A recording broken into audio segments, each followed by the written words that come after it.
Naitwa Baraka Mgohamwende, mkurugenzi wa shirika la Uwezo Tanzania, shirika ambalo tumekuwepo nchini Tanzania kwa muda wa takriban miaka 18 sasa. Shirika la Uwezo Tanzania katika sehemu kubwa tunawekeza zaidi kuhakikisha kwamba watoto wa Kitanzania hasa wa early grade learning, pre-primary, kuhakikisha kwamba wana uwezo wa kumudu zile tunaita KK3, kusoma, kuandika na kuhesabu.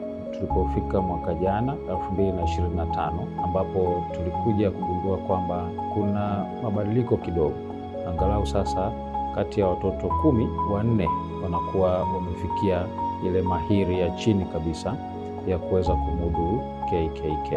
Sasa hiyo inatuambia kwamba bado tuna changamoto kubwa katika ujifunzaji. Uwezo tumejaribu kuangalia moja ya sababu ambazo zinapelekea watoto washindwe kujifunza.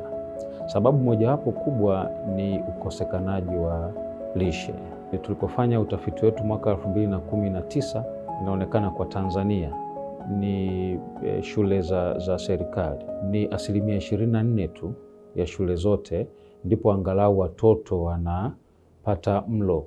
Tafiti zinaonyesha kwamba mtoto ambaye hajala, makuzi yake yanakuwa na changamoto, lakini hata ujifunzaji wake ni mgumu.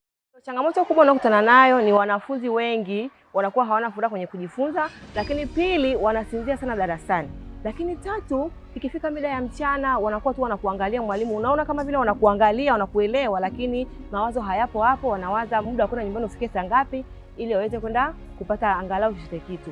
Changamoto hii sasa imetupelekea Uwezo Tanzania kuja na kampeni inayoitwa Kikombe cha Ndoto, na kauli mbiu yake tunasema kikombe kimoja, ndoto 1000.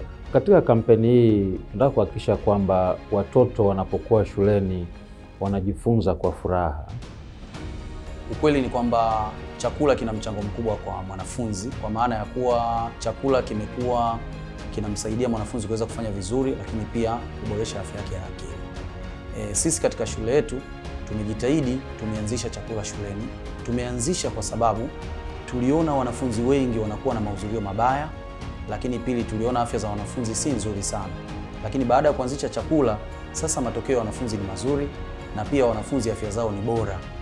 Katika kampeni hii tunawaalika wadau mbalimbali kutoka taasisi za serikali ambazo zinaratibu masuala ya chakula, lakini pia taasisi binafsi na watu mmoja mmoja, kwa sababu katika kampeni hii tunasema ni kampeni ambayo itaendeshwa na sisi wenyewe wa Tanzania.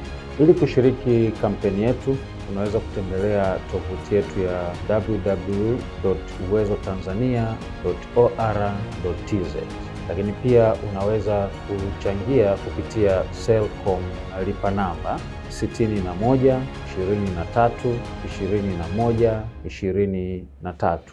Unapiga nyota 150 nyota 50 nyota 1 reli, alafu utafuata maelekezo na jina litatokea Uwezo Tanzania.